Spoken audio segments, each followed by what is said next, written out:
Round 21, hey, it's in the books. A small improvement from my side was 772 rank into 734. So just under the 1,000 mark for me, 996. And overall, yeah, a little bit frustrated, sort of more with Sunday than anything there. For me to not have Jerome Hughes in his 27 and fairly well, picked the correct captain, picked an extra 16 points over Haas captainers there and only lost 4 on the Cleary captainers. It was just a multitude of 40s on Sunday, and the Nico Hines 48 was okay, but a bit gross there with the outfit that they were going up against, and all well to the South for their effort. It was incredible, but Hosking 41, Tarpany 44, and then Garrick 21 there to finish off the afternoon on Sunday was a little bit annoying. Just to the hope was to get to about 634, 650, something like that, and just make a little bit more of a stride, but what I did do last week was only make the one trade for bringing Payne Haas in, and that leaves me with 7. So that was the winning part of it, and just seeing Carraz and Campbell going well again after sort of the 40s that we've seen from them, and to have Yo in the side back for his sort of, I don't know, it's like third best score for the year for me. It was a good one there as well. Crichton's 55, got a little bit of a bump there, was solid. Clark 50, nothing too wrong with that. Apparently coming off with cramps in the end. And Adam Dewey's 49, pretty solid there as well. Now, some of the problems in my side is more around the middling scores. So Tedesco struggling a little bit at the moment. Nwangi Tuaze end up looping him. Turns out I should have taken his 35 over Garrick.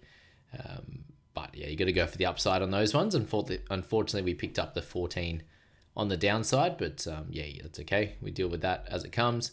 Hosking had 3 really good games in a row, so to have a 41, we can allow it. I think the game before that 3-game stretch, he picked up 41 as well. Now, he's an interesting player in my side, more around the fact that we will see Matty Nicholson come into this team soon, and I think it's a couple of weeks away now, and definitely there either next week or probably post their bye in round 24 there. So we may have 2 good weeks out of Hosking. So it's something I probably need to note there, because he's priced just under the 50 mark now, and he's someone that has been awesome, but yeah, we know what kind of minutes we're going to get out of Tarpany, but if Hosking goes back to the bench and is used as a middle forward, then we'll have to see. But Matty Nicholson could be a bench guy as well. So Nafahu White's 41 was a little bit low, but that game in general was pretty low fantasy scoring, and his minutes are awesome. He's into the 60s, so we won't complain or worry, I suppose, too much on Naf White there with his 41. Now we'll go through a lot of the leagues and the rankings and everything like that, but before I do forget, let's get into the private groups squad there. Picked up 1,007, moved from 35.54 into 31.80, so a pretty good spot, and so the best part about it is the fact that we've got 8 trades there. So there's a couple of things to sort of mess around with. Garrick with his 21 is a little bit frustrating, but there's going to be a couple of things we can do there. Garrick's probably not one week to week we want to play, just with the quality of the outfits that they are displaying right now in the Manly boys. He's someone that we can muck around with some looping and do some fun things there on that one. Actually, we'll go Herbie into the starting side there, leaving Kiraz on the bench. Haas, Yo, Kiraz on the bench there. So with this squad, I think you're making a couple of trades to sort a few things out. So Feketi, going to be more of a slightly lower minute guy now, so he'll be having to be looped. And we've got Garrick, we're not super confident on, and then we've got McEwen on the bye this week, so we can loop. And then Latu, Fainu there, and Jack Bird. So no King Tonga, but we got Bird in that spot there. So looking at this squad, doing somewhat of a sideways trade or a slight upgrade-downgrade scenario with a couple of these guys could work out well. Like, Joash Papali'i could be easily a downgrade type guy that we can loop from a Bird or a Fainu there, and then go up from a Feketi or something like that. Could be fun in this side. So yeah, the private crew, let me know in the comments or in the group there, and we'll kind of suss this one out. But that's that squad. Before I do forget, we will get into my strategy and some of the trades that I'm potentially looking at and what I'm thinking there in a second. Now, unfortunately, Mr. Andrew did lose a few, no, not ranks, but lost his lead, unfortunately. It's down to 35, and shout out to Daniel in second, who scored 1,028. Poor Andrew had 932, so almost lost 100 points on Daniel there, who moved into second. And has actually taken over the squad value lead in that top 10 as well at 14.515 million. I'm personally at 14.118, which is good fun. Actually, yeah, not too far off the pace with all that stuff, which is all right, but Jakey Boy unfortunately moved to fourth, so yeah, none of the boys in the top, for our top two boys, ended up crushing it too much, unfortunately. But we did see Tyson from the private crew move into ninth, and he was the best scorer out of our sort of top 20 players, 1,052, moved from 13th into ninth. And then we've got Nige in there, who had a really good week as well. He went all out on trades and got 1,082, which was incredible, pushing him to 13th with Harry in there at 14th. And then Kurt just recently joined the group as well, in sitting there at 15th with 1,002. So it was a good spot there. Mungo versus Jamie Brown, unfortunately, pushed back with an 869. That is so tough. Captain Haas for a loss of a couple, but yeah, it was Garrick, Hughes, Meany. A lot of 40s, similar to my squad there. Big Joe Ash with a 43. And still to 235k. I thought he was very, very interesting as a potential cash down for sides out there. Definitely. So that's the top rankings there, and we'll go through leagues now while we're here, because we're in a fair few like head-to-head situations now. So in my fixtures for my private head-to-head, so the preliminary final now, Hayden and Jacob got through, so congrats to those guys. And then fighting out for the bottom 8, we've got Callum and Will, who will come up against Steve and Tyson there, ready for that grand final next week. So that's that one there. So shout out to the guys that have pushed forward in that one. I'm in charge of, 10 and 11 too? Is it showing me? Nah, it doesn't show me. Dogs. All right, Gargarov into 5th, so that's a good little win there. I think we're getting up, what are we up to now? Qualifying, yeah. So we've made it into 5th there. Gives us an opportunity at pushing into the semi-final, which will be good. There's a few fun names in here. We've got Jordan, who's always in a really, really good spot. We've got Gumby in there. TK in his last dance. We've got David, who's one of the guys that runs the crew. We've got Fantasy Phil up against Longy there. So yeah, really, really cool qualifying finals for that league there. That'll be fun. 59th myself in the private group. And as we see there, a few of the guys are in those top spots with Les, Jeremy, John, Danny, and Brody leading out our top 10, and Brody's 10th in the crew, 55th overall. And then, yeah, I think we've 14 players, I believe, in the top 100. Yeah, on the dot with Stephen in 100th rank. So still, really, when you're looking at overall points here, now that Andrew unfortunately lost a few points on the rest of the pack, you see Tyson in there at 9th, who's only 155 away now, which doesn't feel too far away. So yeah, shout out to those guys that are a really good chance. And then Nige and Harry both in there, 60 or 50 odd points behind that. So it's definitely condensed a little bit, and you can see all of the guys in the top 10 in a really, really good spot to push further and give this a real red hot crack. So it's going to be a fun end to the year. I'm looking forward to see how it all plays out. On the podcasters side, we saw Jordan stick up there in 16th, a bit of improvement from him with 1,034. We had Nick in there at 1,034 as well. Unfortunately, a slightly lower one for Austin with his 945. He did captain Hughesy Boy, which is tough, but he's actually leading the way with team value. And surprisingly enough, coming 6th myself and have the second best team value out of the podcasters. But all these guys here from Nick, we got Nick, Austin, Jake, and Terrence there, the guys that I'm gunning for. Given I want to push to sort of about that 250th, and hopefully they will have a good little few rounds to finish off the year. You can see there a couple of our decent scores, a fair few over 1,000 there, and you'll hear from Mitchy Boy tomorrow and Scoop in a few days. They both had really, really good weeks there. 1,066 for Mitchy, 1,043 for the Scoopman, and then we had Nicky last night, 981. So not too bad. Mikey Jessup, 1,076. So definitely a few good weeks out there, and a kind of a middling one for myself. More around the fact, I think, that only made the one trade and didn't push the envelope in this week. Now, the one trade I have made so far already is going to be Nwangani Tuaze to Katoa. So this past week, I mentioned a few of the options I could have gone for, and Jerome Hughes was one of them. So I did avoid that. But Edwards and Carrigan and who else did I have? Huddy Young were all decent scores without like going crazy, which is good. And I had it in my mind that if Nawa didn't sort of go 20 or something like that, or less than that, that I'd be in a pretty good spot to still be able to get to Isaiah Katoa.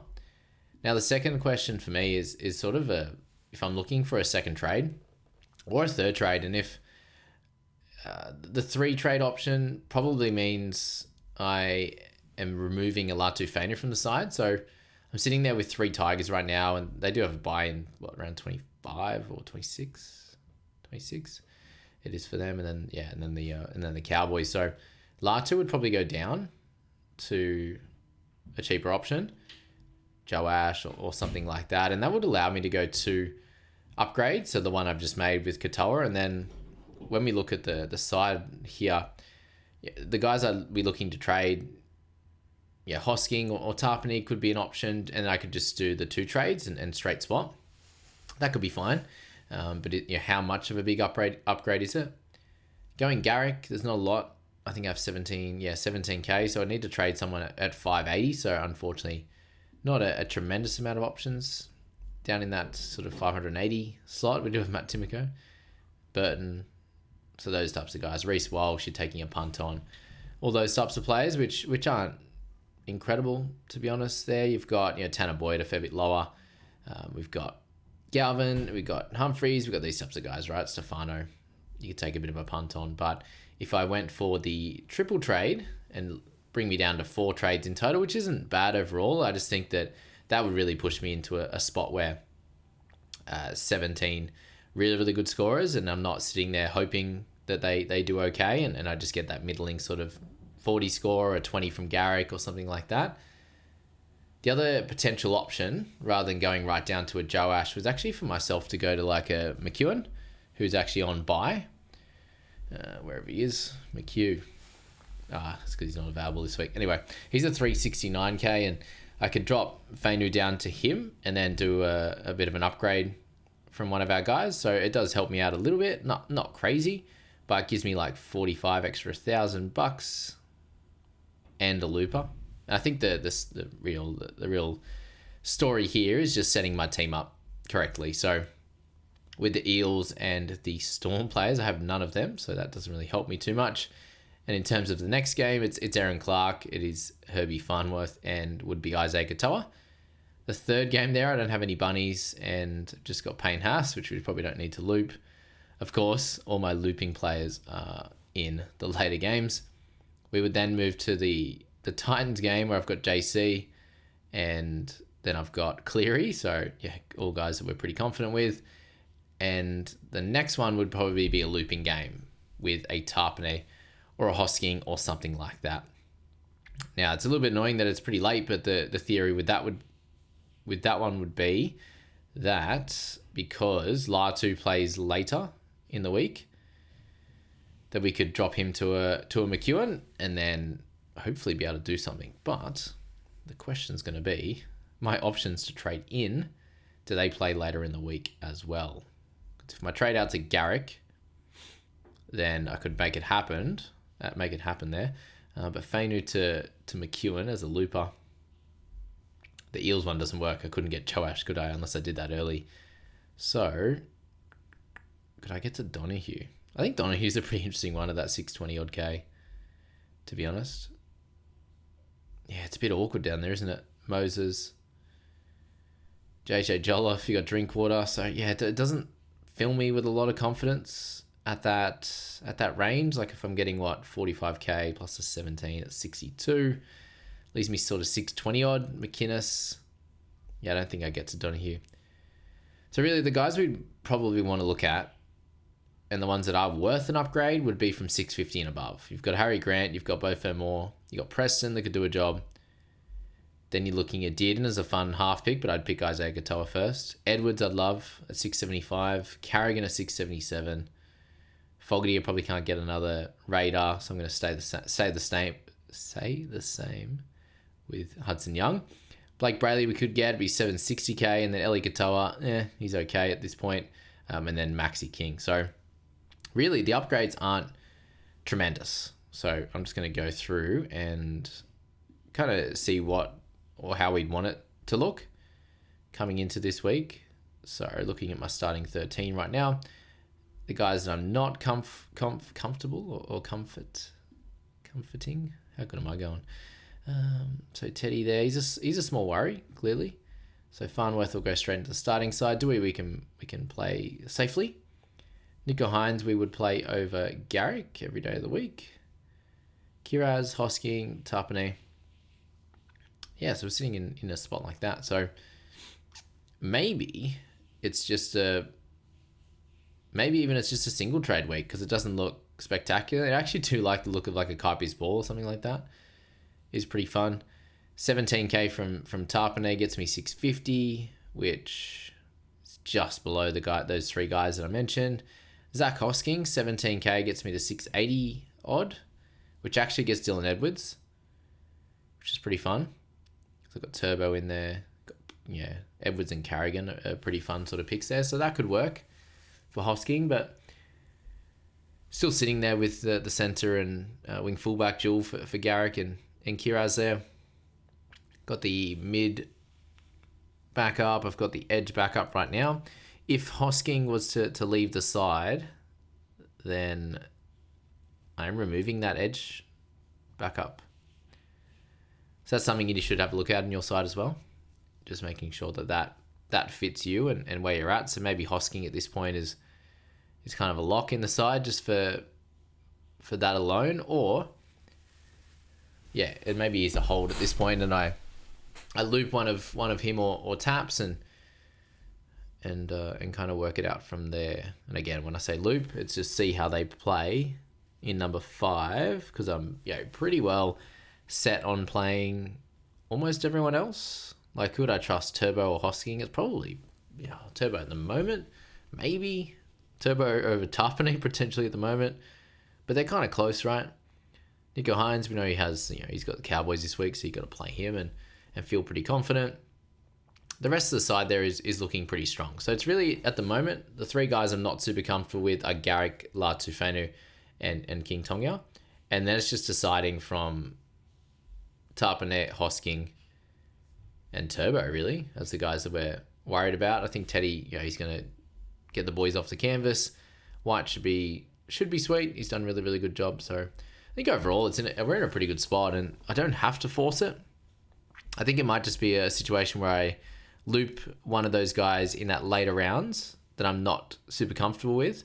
And then if they go like gangbusters, I could bring in a McEwen and look at maybe an upgrade for one of those, maybe a Garrick or something like that. So yeah, it's an interesting little thought with the side. It's like, is it really clearly upgrading the team if I do 3? And the answer is probably no right now. Can I do 2 pretty comfortably? Well, yeah, I could trade Hosking or something like that. But who am I actually getting out of it? If I go Garrick, I can't actually get Garrick to drink water.